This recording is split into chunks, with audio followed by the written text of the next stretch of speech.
हो मेरा दोस्तो, मेरा भाई, তুই, আপনি বা তুমি একজনকে প্রচণ্ড রকম ভালোবাসেন।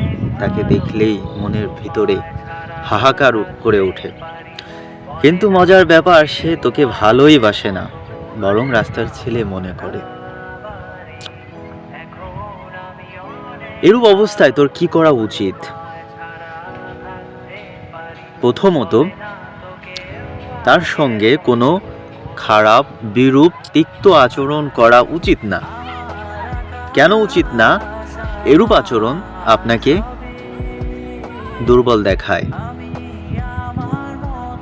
সময়ের অপেক্ষা করেন, সময়ের অপেক্ষা করেন। সেদিন আসবেই, সেদিন তাকে বলে দিবেন, তুমি মরে গেলেও আমি থামবো না।